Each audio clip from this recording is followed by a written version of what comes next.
Welcome to Village Church Online. My name's Chris, and I'm one of the pastors here at Village Church, and I'm so glad you joined us today. It's my job to help you get the best Sunday experience possible, but also to connect to other opportunities throughout the week to help grow in your relationship with Jesus and with others. So for anything I talk about today, you can head to thisisvillagechurch.com for more information and registration. Now, we care also about your kids, and we want to see them come to know and follow Jesus. And for that, we've developed a full online kids program to help your kiddos do just that. It's fun, it's biblical, and it's engaging. And you can find it at thisisvillagechurch.com, and you click on the Village Kids Online button. Now, of course, none of this could be possible without your generosity, because you have invested in what God is doing through Village Church. We've been able to engage with thousands of people around the globe, and we want to invite all of you to be part of what God is doing through Village Church. And you can be part of it by heading to thisisvillagechurch.com/give or texting Village Church to 77977. One of the ways we want you to get connected throughout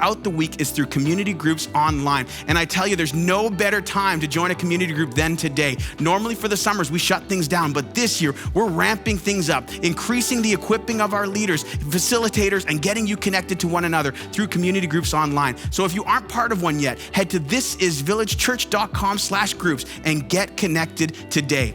Last week, we were really excited to share with you a new idea called Village on Demand. This is an opportunity for you to engage with our full sermon content, not just sermon, but worship as well, at any point throughout the week. That means that today's message will be available online at 1 p.m. Pacific Daylight Time. That means you can share it with your friends, your neighbors, your relatives, people who may not be able to engage with a sermon on Sundays. So we want you to do just that. It's available anytime, anywhere you are. Village on Demand. And finally, we care so deeply about equipping leaders and developing people in the calling God's put on their lives. So if your age is 18 to 24 years old and you're questioning and maybe exploring ministry, or you're wanting to deepen your theology, we have developed a university accredited program through our Village School of Ministry to help you do just that. Take the opportunity this year to really develop in your relationship with Jesus, pour deeper into your own discipleship, understand the theology, and explore if ministry is the next step for you. You can find more information and registration at thisisvillagechurch.com/VSOM. We're so glad that you joined us today. Why don't we continue in our service together?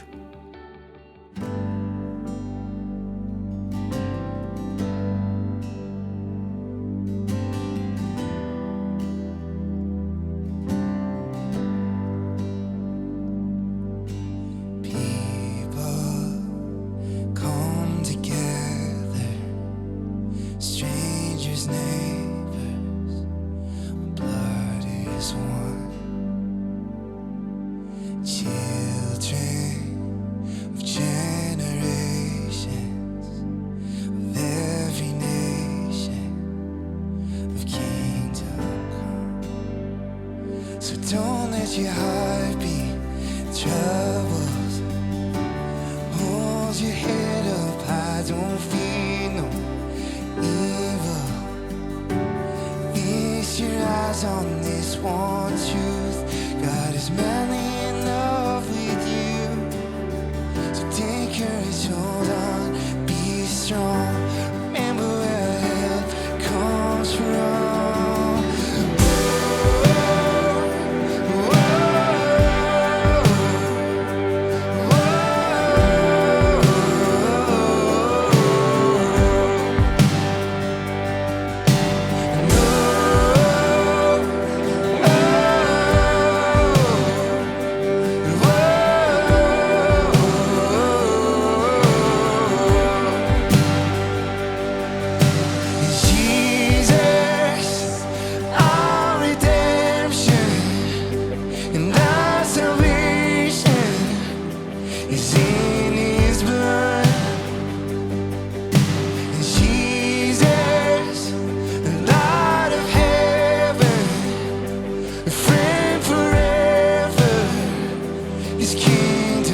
His kingdom come.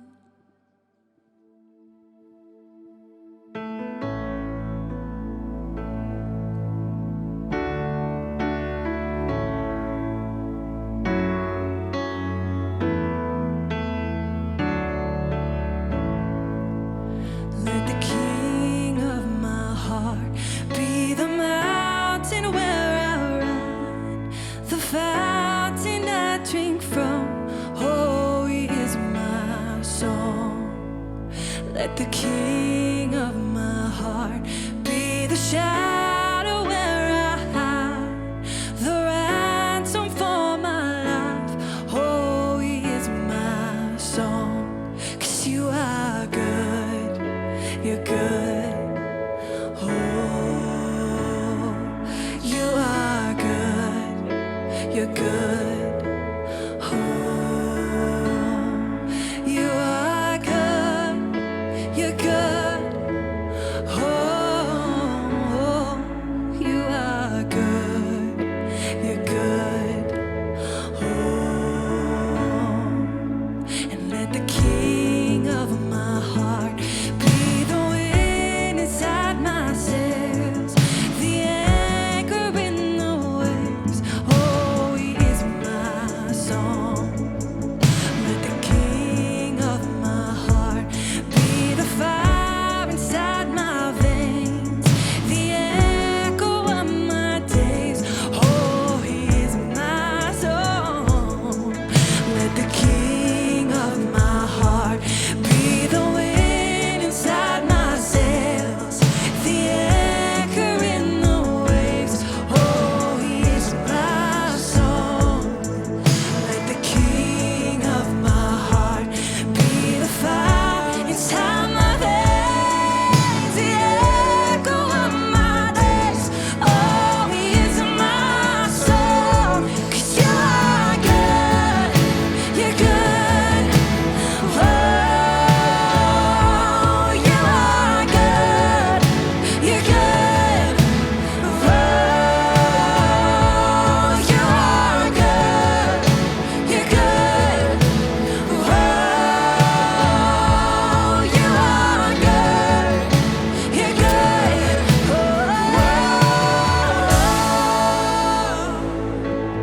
You're never gonna let me down.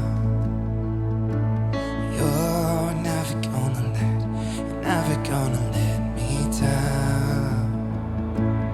You're never gonna let me down.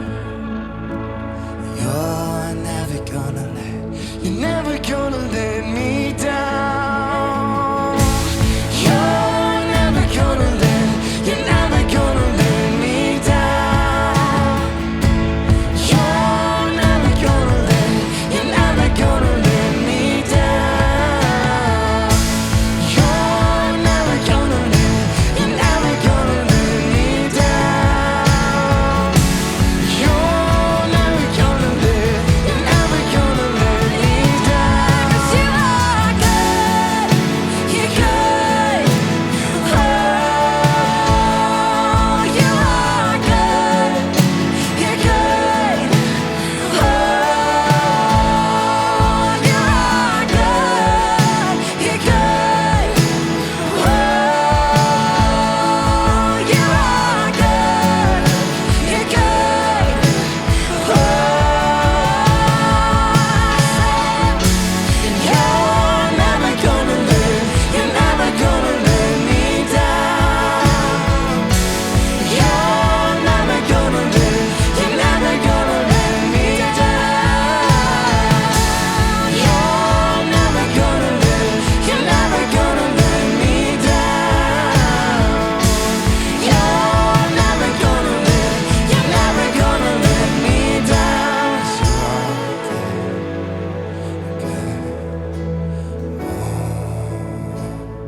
Yes, You are good.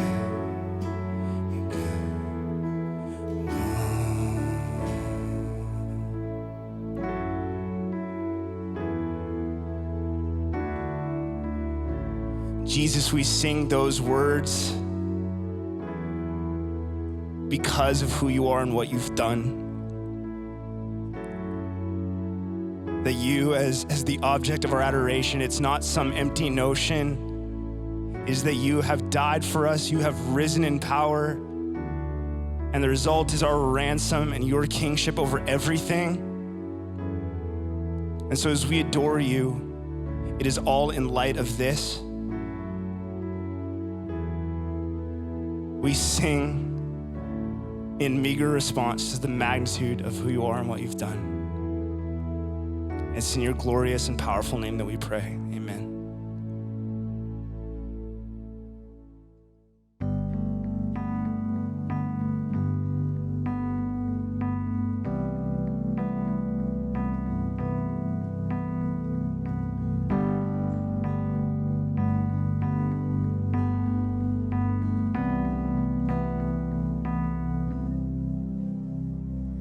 Great is thy faithfulness, O God, my Father. There is no shadow of turning with thee. Thou changest not, thy compassions, they fail not. As thou hast been, thou forever will be. Forever. Summer and winter and springtime and autumn. Sun, moon, and stars in their courses above join with all nature in manifold witness to thy great faithfulness, mercy, and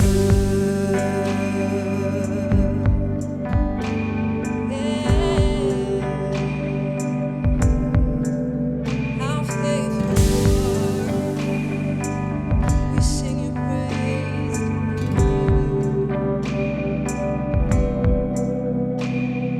Pardon for sin and a peace that endureth. Thine own dear presence to cheer and to guide. Strength for today and bright hope for tomorrow. Blessings of mine with 10,000 beside. Oh, great is thy faithfulness. Great is thy faithfulness. Morning by morning, new mercies I see. All I have needed, thy hand hath provided. Great is thy faithfulness. Great is thy faithfulness. Great is thy faithfulness,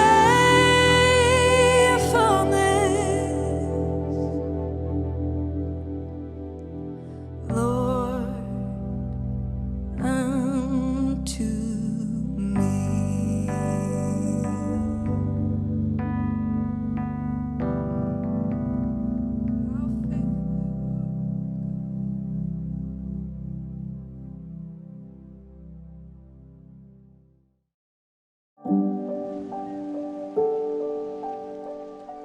The Lord is my shepherd.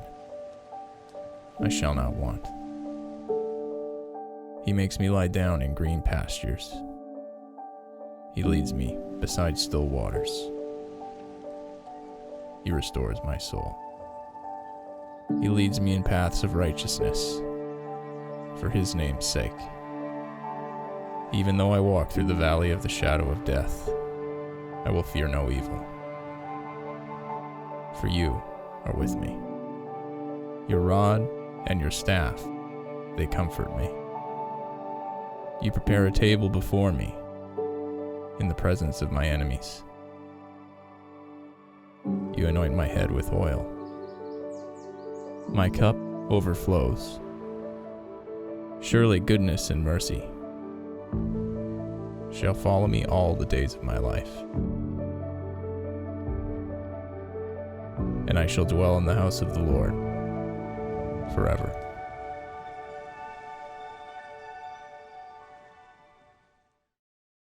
Hey, Village Church, Pastor Mark here. Good to have you all across the internet, online Village Church. Man, we are so excited. Psalm 23 is where we are. So if you got a Bible, have one, open it, Psalm 23. This might be the most beloved of all the Psalms. This might be one of the most beloved, if not the most beloved passage in the entire Bible. It's crazy. We're going to do it in two parts. We're going to hit verse 1, a little bit of verse 2 today, and then do the rest next week because it's that rich, it's that important, it's that meaningful. This is a psalm that even if you're not a Christian, and hopefully there's a bunch of you who don't even know Jesus who are watching this, we are so glad you're part of this church. We exist for you, that you would meet the Jesus behind this text. This is something you might have heard though, at funerals, weddings. This is like a pretty famous psalm. This is the pop. This is the Justin Bieber of Psalms, all right? This is the pop song of Psalms, all right? And so it's amazing. It's layers. We learn about God. We learn about life. We learn about us. We learn about going through difficulty. We learn about going through highs, awesome stuff, family, all of it. And so it's about God as a shepherd, and we're going to learn about him. But then how do we actually find satisfaction, meaning, purpose in life? That's what it's all about. One writer said this sunny little psalm has dried many tears and supplied the mold into which many hearts have poured their peaceful faith. That's the reality. Now, here's what I love about it. It's real world stuff, all right? So it starts like this. It goes, the Lord is my shepherd, I shall not want. So I love how tangible the Bible, the Christianity is. I remember, it's not always like that, but if we're true to the Bible, we're real world people. Like we're not living in some esoteric, unrelatable, unrelevant world. The Bible's like in your life. I remember when I started coming to church and I was 19, and as a kid in high school, you have all these tensions and pressures. It's girls, it's parties, it's drugs, it's who am I? It's what am I going to do with my life? If I don't ace this test, I'm going to be a nobody. All these pressures and tensions, which some of you are in high school or early 20s feel that. And I remember going into church and I sat there and these guys were preaching and teaching and people were talking around me. I was like, I don't even know what, I seem to be living on a different planet than everything I was going through in my life, like the real world stuff. And they were talking about ideas and it was just wacky. It was like part of a whole other world. And I was like, are you guys even like in my life at all? This guy was up there preaching, he preached this, this passage one day was where Jesus comes in and he says, go ahead and get my donkey and untie the donkey, and then I'm going to ride the donkey into Jerusalem. And so he gets up, he's preaching this sermon. He's like, so we're all donkeys and it's time for God to untie you. And I'm like, what is happening right now? And everything going through my life, this is what we're talking about, donkey time? So listen, the Bible's actually about real life, your soul, your heart, your mind, the temptations, the pressures, the things you're actually going through. And he calls him a shepherd.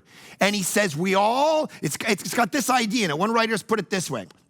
This psalm is about protection during dangerous travel. Now think about life, right? As a metaphor. A dangerous traveler is a flock of sheep facing risk in narrow ravines and dangerous pathways. All of it shows a trustworthiness in God in the face of every circumstance, so that the speaker is confident and serene in the face of every threat. Does that sound relevant to our life right now? We have threats, we have adventure, we have ravines, we got valleys, we got mountains, we got to figure life out, we got death, we got greatness. And in the midst of it, who are we going to trust? How are we going to trust? How are we going to actually have joy in the midst of it? He's going, it's this paradigm. you get a shepherd. Now, here's the thing. There's a guy named Jan David Hedding. I wrote a book years ago called Following Jesus. He says this, and this quote always stuck with me because something we don't talk about. He says, the number one issue in the universe is leadership. Now, check that for a second. He says, the thing that's going to define your life more than anything else is leadership. Who is your leader? And ultimately, all kinds of different worldviews try to get you to believe different teachers and leaders and religious. And what we have here is saying, I know who my leader is. It's the Lord. He's my shepherd. He's the one who's actually going to guide me. And that's going to define everything about my life in regard to sexuality and money and family and work. Everything gets defined by what pathway are we actually following, God's pathway or the world's. Those are the only two options. And yesterday, my middle daughter wanted to go to Starbucks. So we got on our bikes and we rode to Starbucks. What I realized on our way back was the path you take defines everything about your life, because we took one path there and I was like, this is legit. I get all these coffees and I've got them in like one of the trays and now I have to cycle home. So I'm like one-handing it like this and I'm like, yee, all over the place.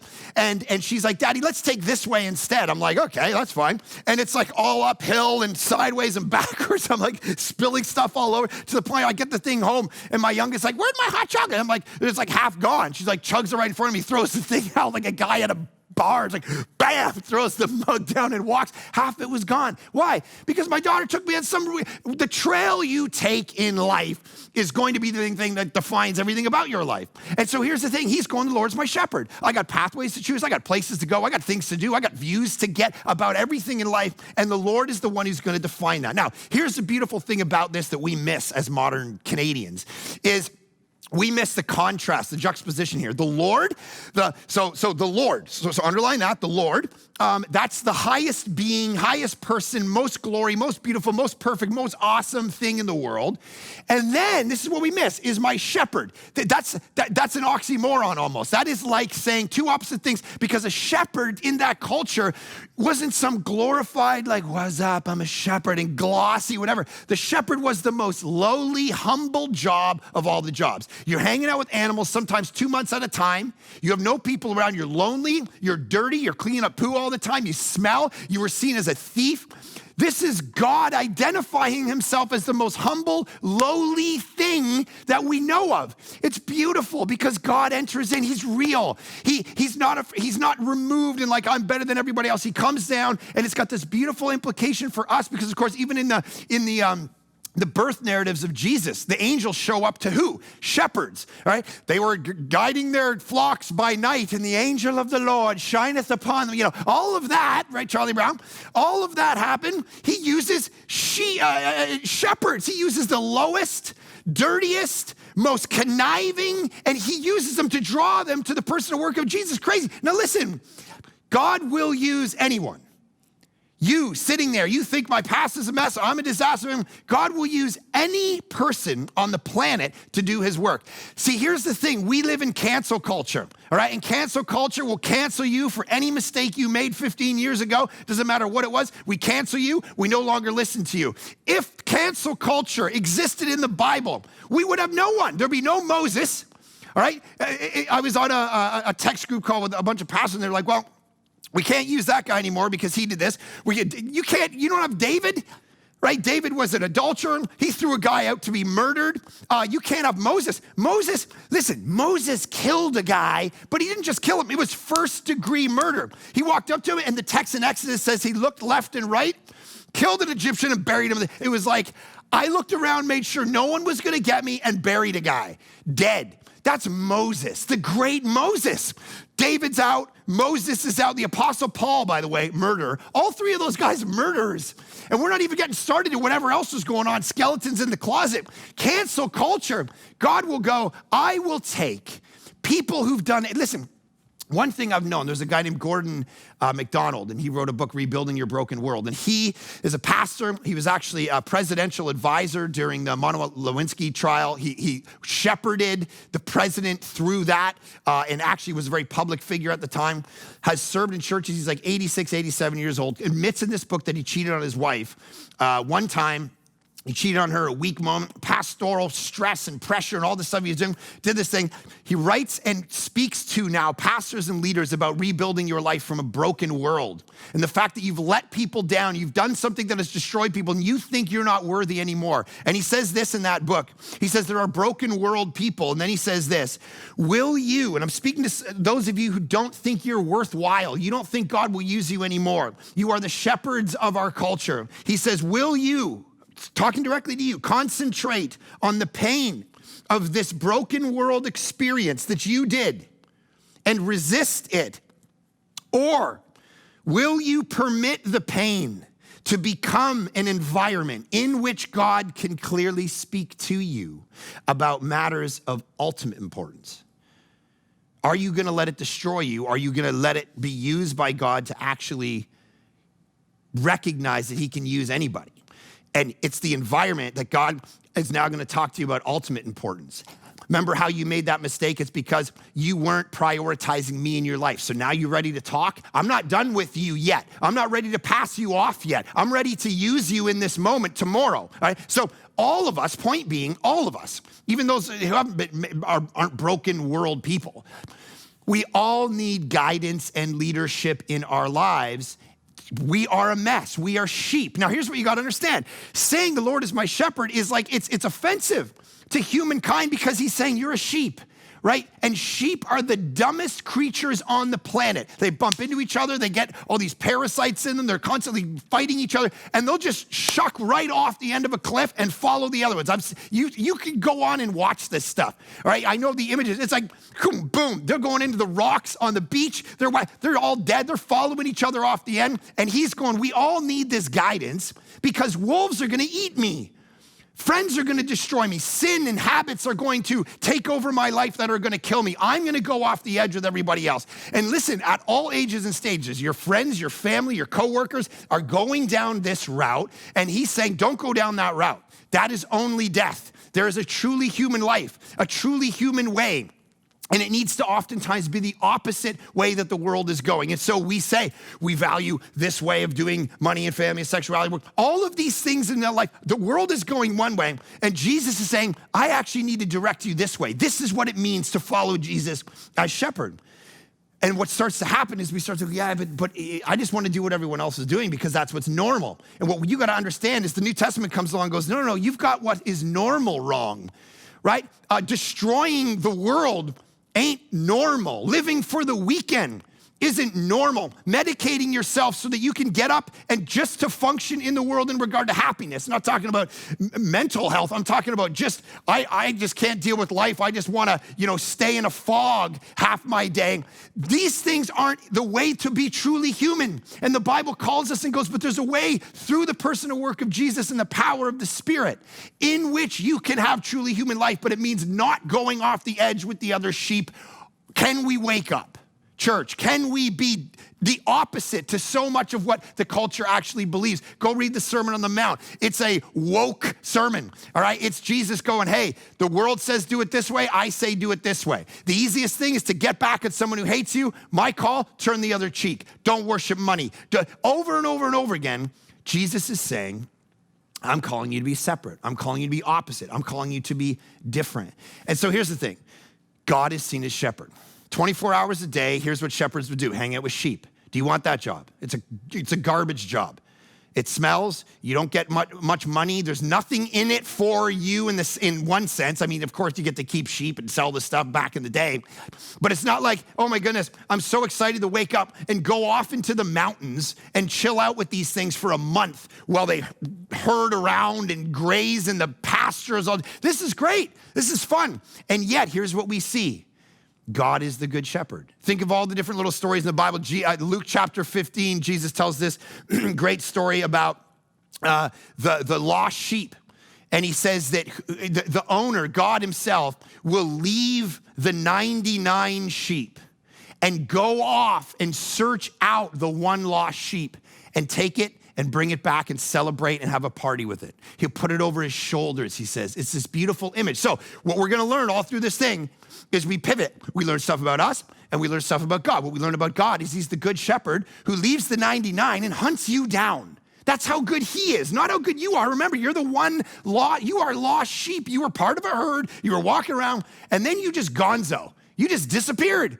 And God went, gosh, where did Mark go? I will leave the 99 and hunt him down. That's how good I am.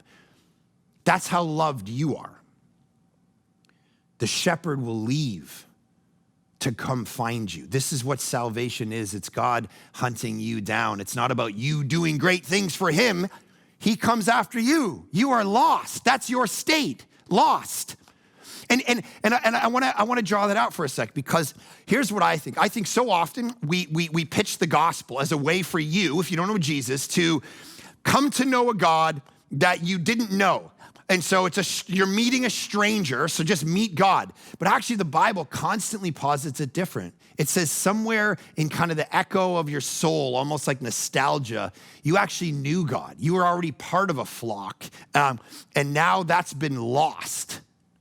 And what needs to happen is a reconciliation, a reconnection, a reorientation. So think about that in your own brain, your own soul, your own life. You know what's right. And the call of the gospel is to reconnect you back into who you originally were, who you originally meant to be, who we were in Adam, in the garden, walking with God in the cool of the day, and the shepherd comes and hunts us down, not because we've never known him, but because we were, and so that when we come to know him, it's like boom, it's like that Lewis image of all of a sudden you hear an echo from a song you didn't know, you think you've never heard the song, but all of a sudden it's memorable, you know it, and you can sing it. A country, you arrive, you're like, I feel like I've been here. This is the call of the gospel for you who think you don't know God.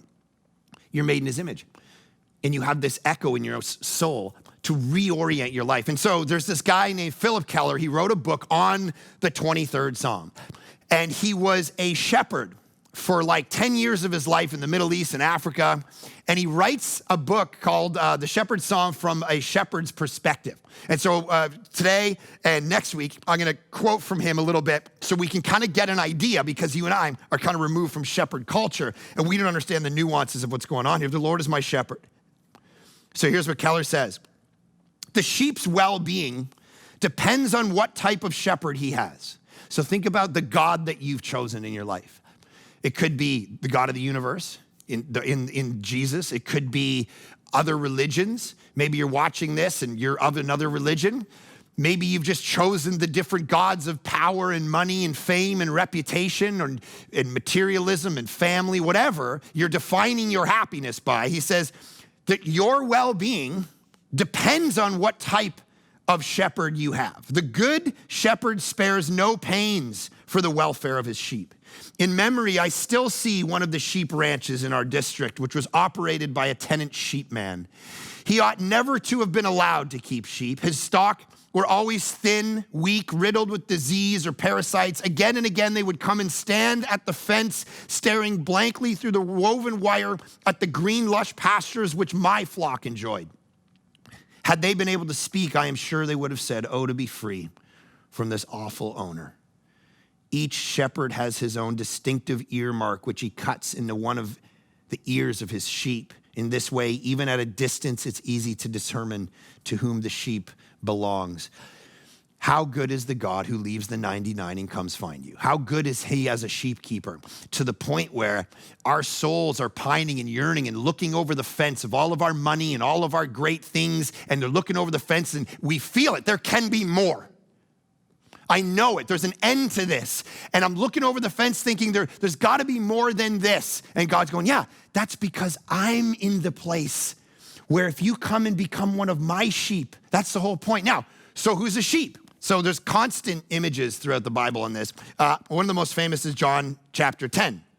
Jesus talks about he says, I say to you, John 10 verse 1, he who does not enter by the sheepfold by the door, but climbs in by another way, what man is a thief and a robber? But he who enters by the door is the shepherd of the sheep. To him, the gatekeeper opens.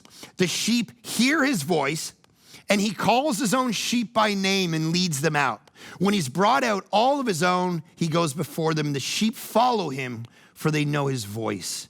A stranger they will not follow, but they will flee from him, for they do not know the voice of strangers. You know what Jesus is talking about? I was in India years ago, and I was walking up all these villages, and I would see like these herds of sheep and these shepherds, and they'd go along and they'd kind of smack the sheep and stuff. We'll talk about that a little next week. But that their voice, I would watch a bit, and the sheep would start to go off this way, and all of a sudden the guy would go, run, and they'd go, and they'd turn back, because you hear. So you're asked the question, am I a sheep?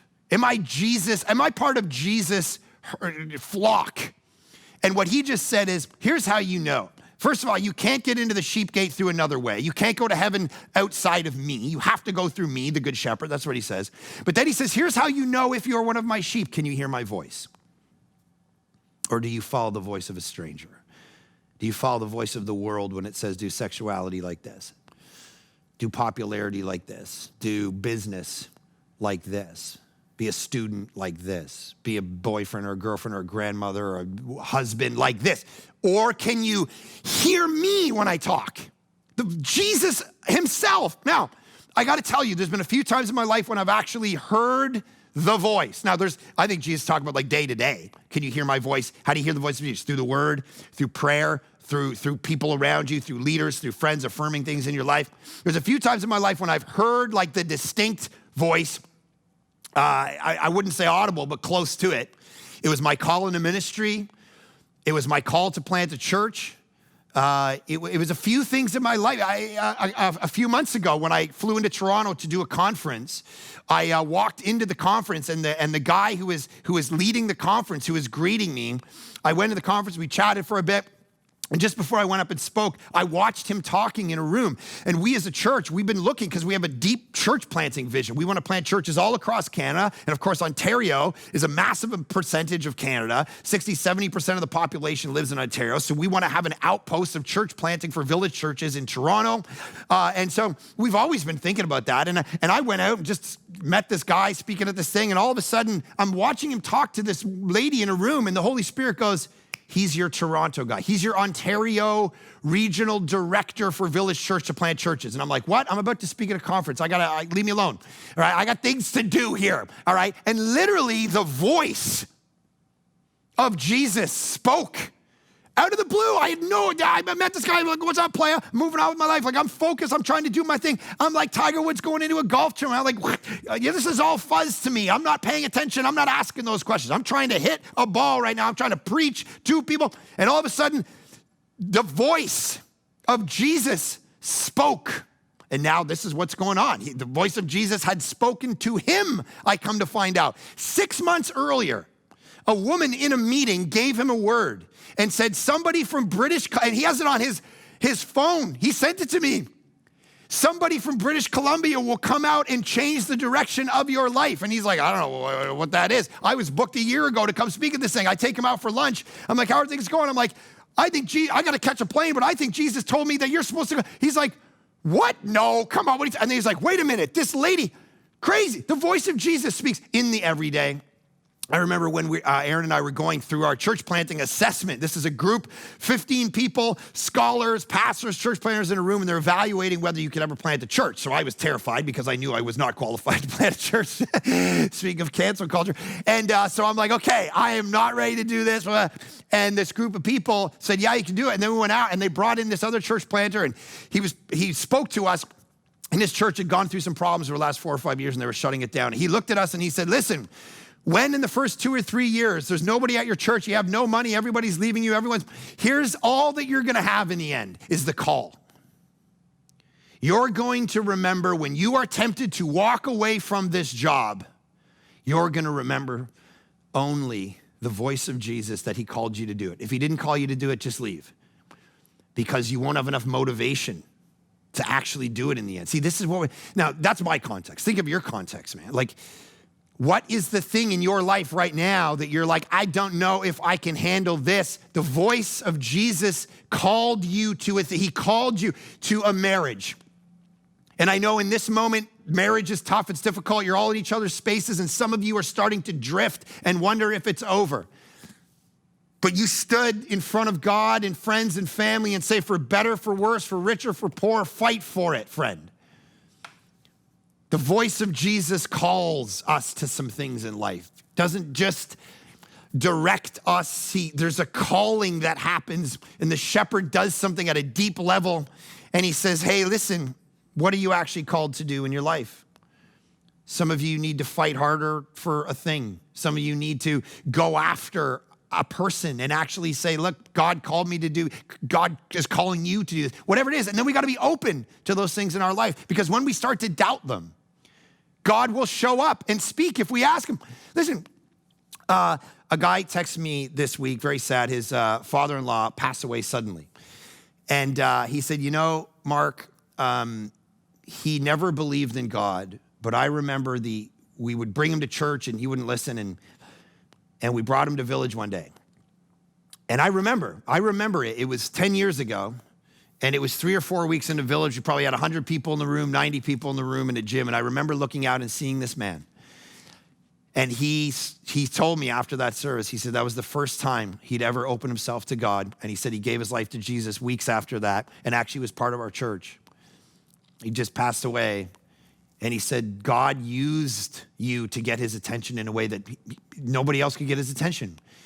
And it was the voice of Jesus in discouraging times at time. Because like I said last week, guys, it's like, I'm in here, there's no one here. I don't even know if you're listening. You could be on your phone, twiddling your thumbs right now, half on Twitter, half listening. There's no one in front of me. It's just poor Greg's face. It's getting sadder by the week.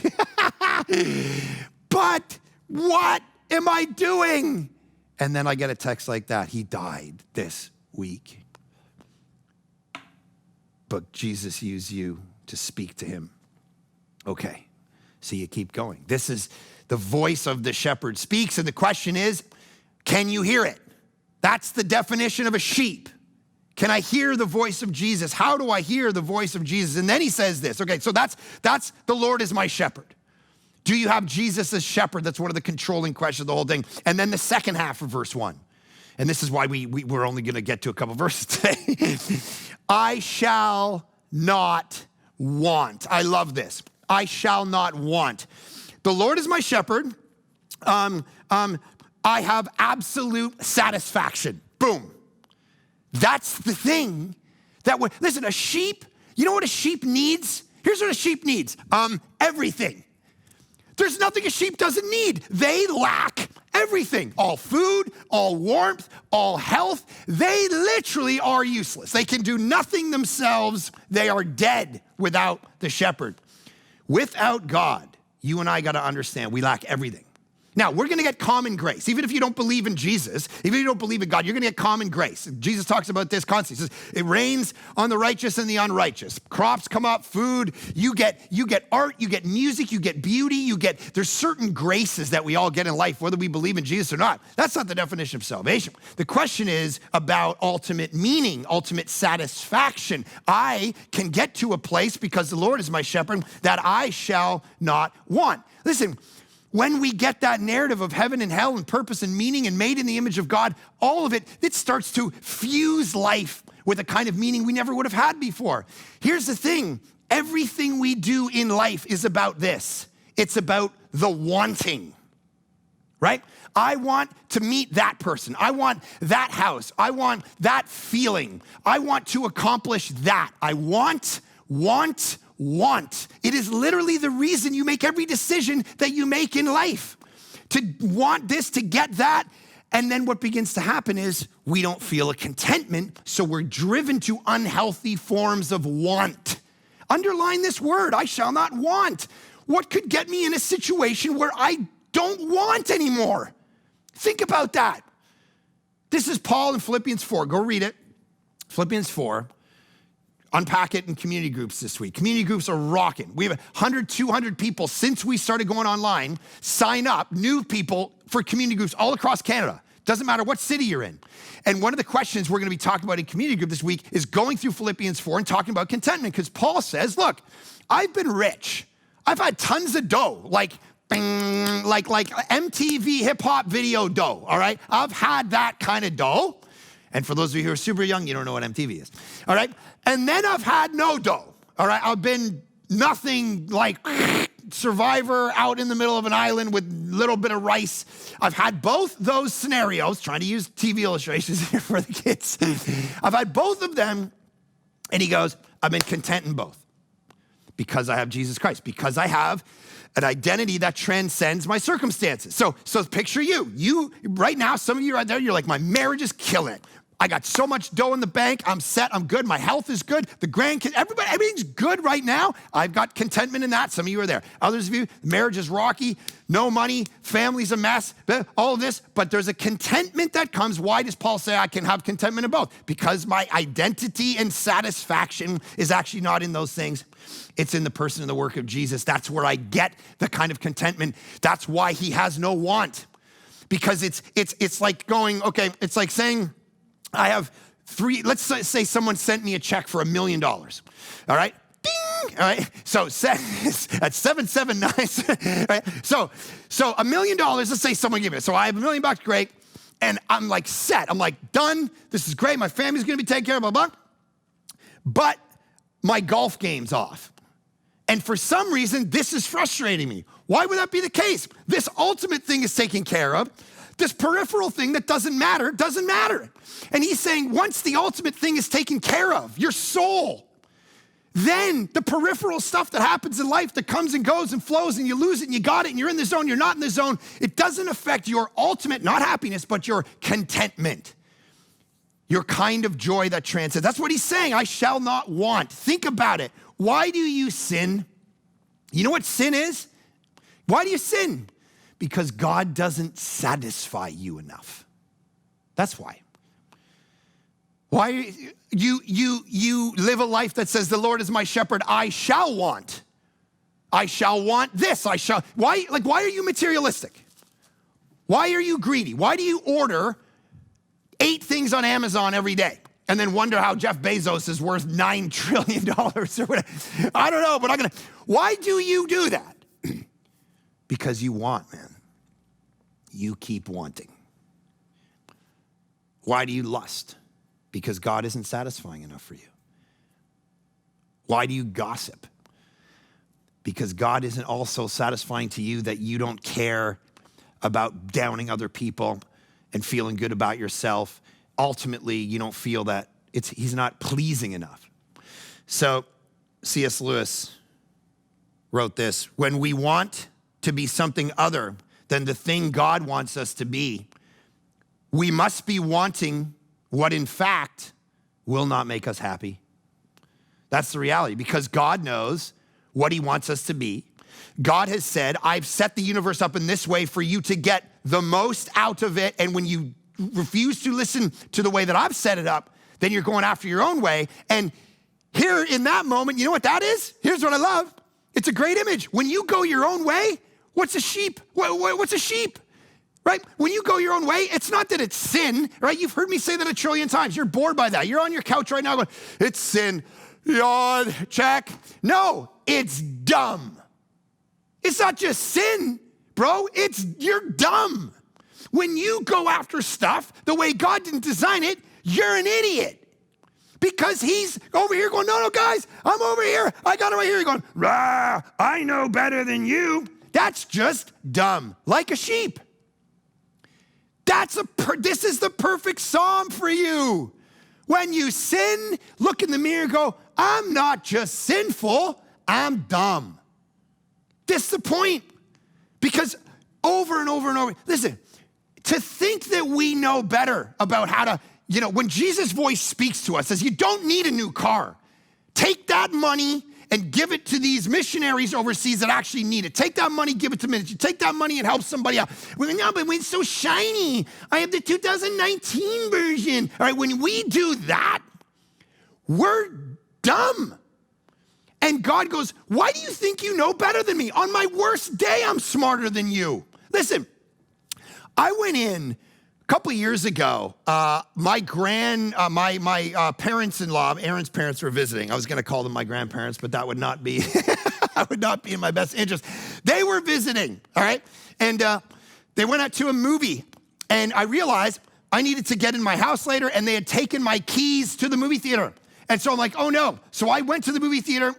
I'm like, I just need to get in there. I need to get in there. And the movie was like half an hour into it. And the guy's like, what are you doing? I'm like, I just need to get it. So I finally creep in there.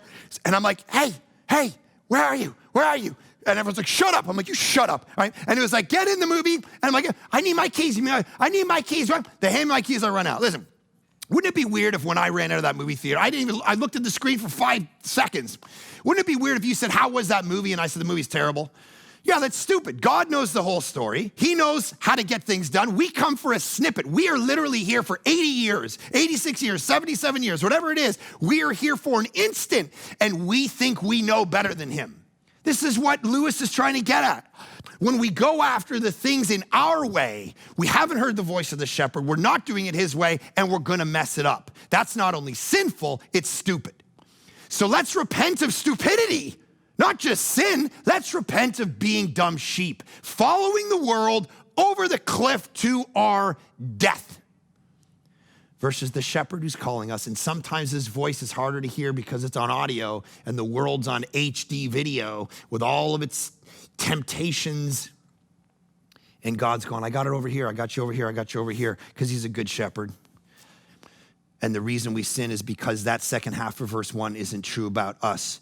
Yes, he's our shepherd, but we are wanting. But when we really get him as shepherd, the Psalm, David says, I shall not want. And then the last of it, he says this, he makes me, and I love landing with this for us, he makes me lie down in green pastures. He makes me lie down in green pastures.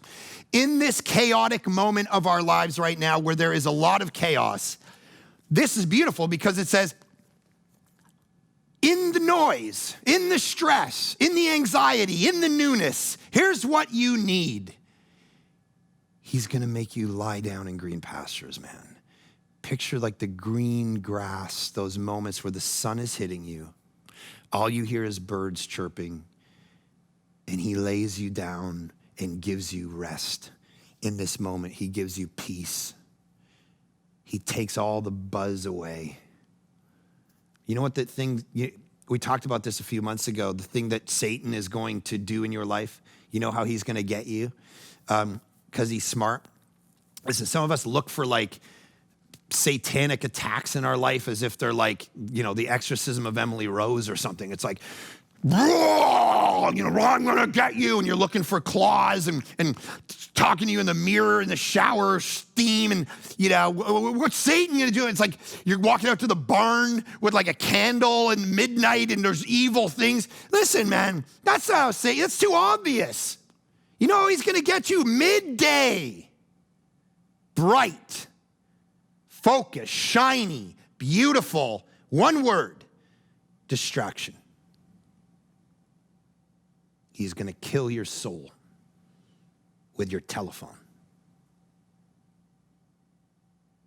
I love reading. Over the last 10 years of my life, I have found it harder to focus on reading a book because my brain waves have literally, the pathways in my brain have been carved differently because of distraction. I feel it in myself.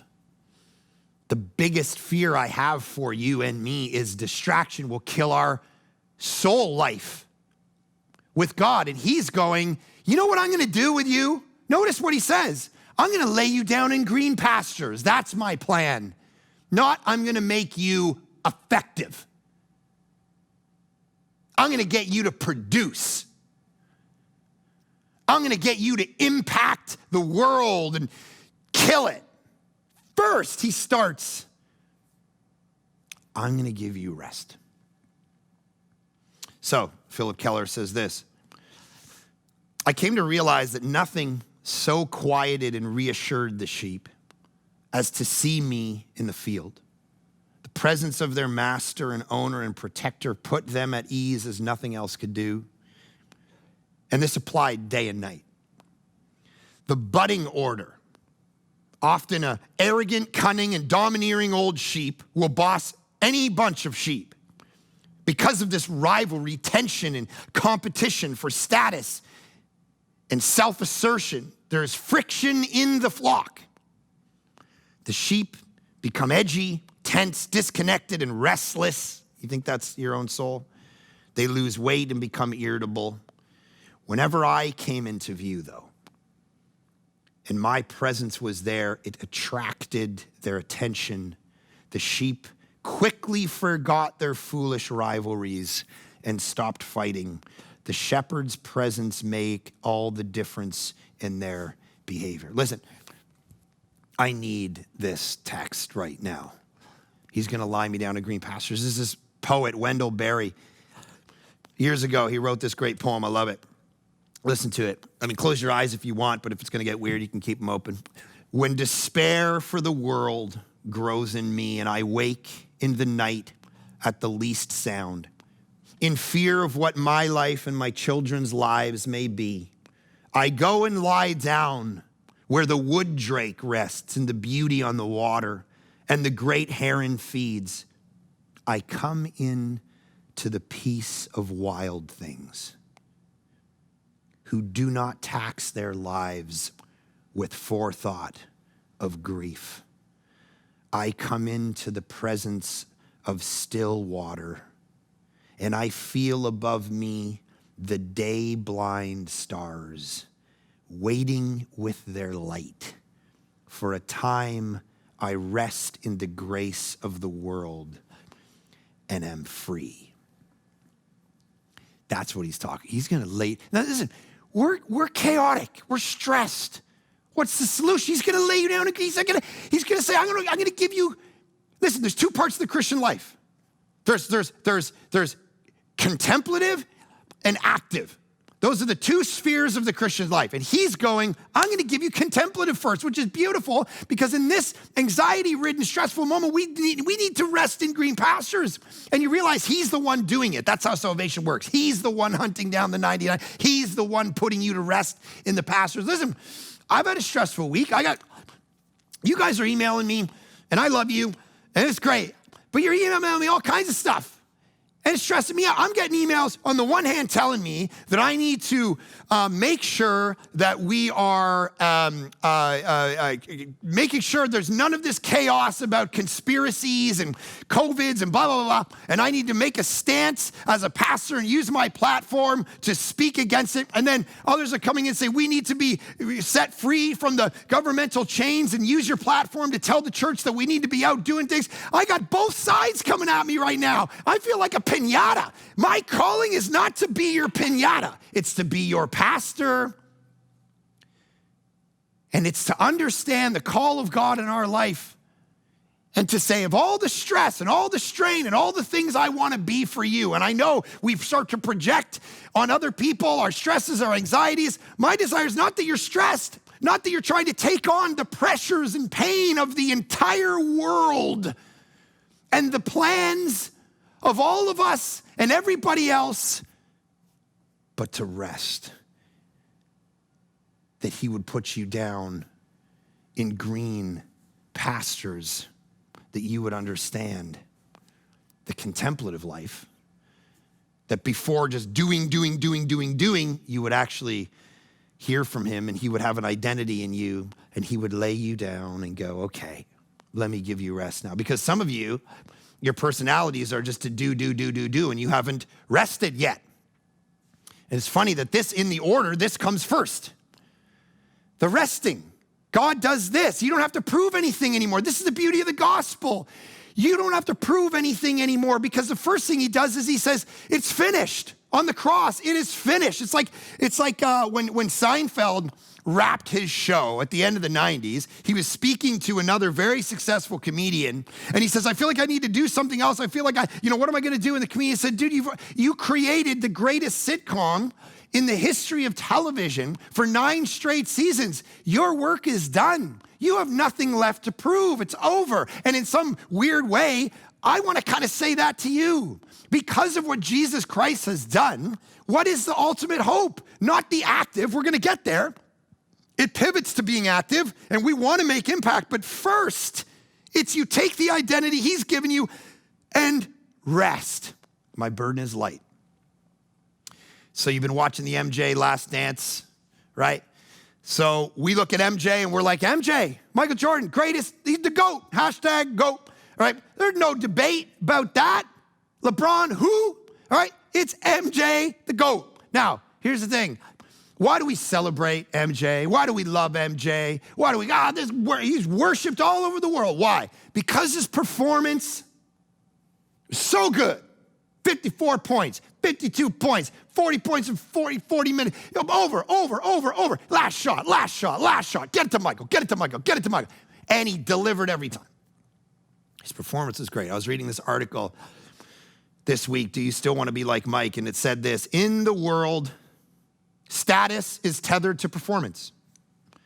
It's the same in the gospel. The difference, however, is that our status as believers is not tethered to our performance, but Christ's performance for us. That's why we rest. That's why he can lay us down in green pastures. That's why we don't need to be tired. You know why we can get to a place in our life where we don't have to run on the hamster wheel anymore and feel tired and anxious and stressed? Because he was tired and anxious and stressed for us. That's what the Gethsemane is. Remember when Jesus comes back and he tells the disciples to keep watch at the end of Matthew, and he comes back and they're all sleeping? And he's got this great line where he's like, you couldn't watch for an hour? That's actually what he says. These guys are so tired. Jesus asked them to do something. Well, he went and prayed for an hour. These guys were supposed to keep watch and they all fall asleep. You know how tired they were? You know how tired Jesus is? Then he goes to the trial. He's so tired by the time he's got to carry his cross that he can't even carry it. Remember that? And another guy has to carry it for him. Do you know why you don't need to be tired? Because he was tired for you. He took the tiredness so you can rest in the pastures.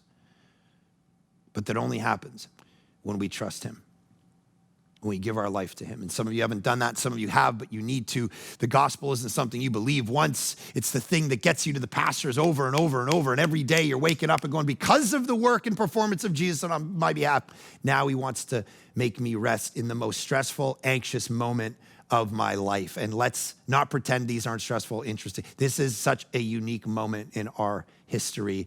And what are you going to show the world? What do these sheep? So we want to show the world a rested, content, satisfied people. So they look in over the fence and say, I want that. I want what they have. Is that your life? Is that how you use your social media? Is that how you use your marriage? Is that how you use your time?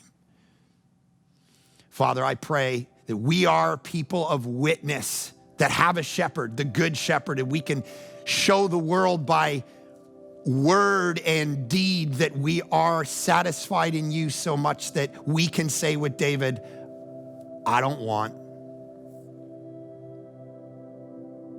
But it's not because of the stuff I have, it's because of the one I have, it's because of the shepherd I have. I don't want. Let us be those contemplative people who know that before we act and prove ourselves and be people of action and change the world and take the world for Christ first, we lay in rest in the green pastures that you put us in, and we enjoy you. We actually take pleasure in you. We actually know you and can hear your voice, and it changes us and the direction of everything we do.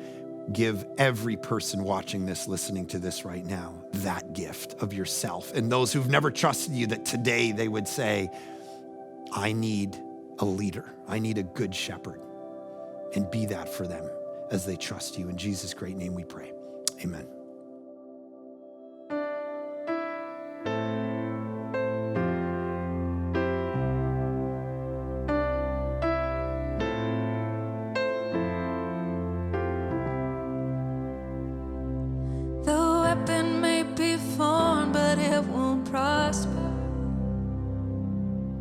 When the darkness falls, it won't prevail.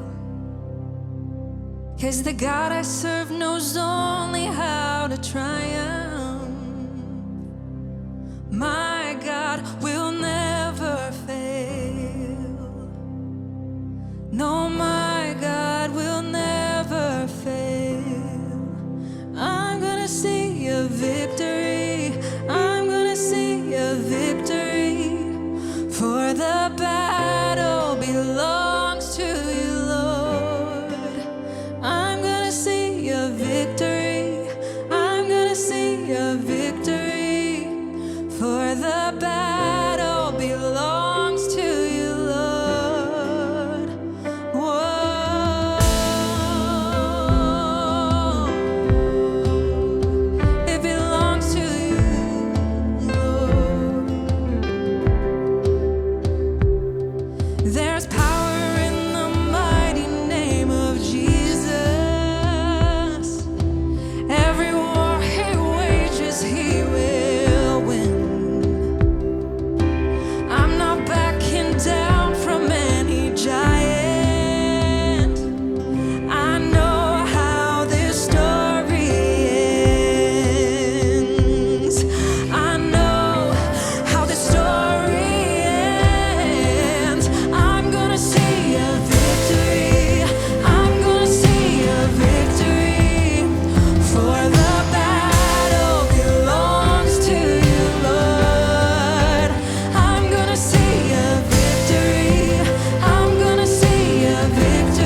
We are so glad you joined us today as we walk through the beginning of Psalm 23 and get a real clear picture of what's offered to us through a relationship with Jesus. This idea of peace might be one that drew some of you to want to take a next step, maybe to step into a relationship with Jesus for the first time, or for some of you to actually take a deeper step to become a more fully devoted follower of him.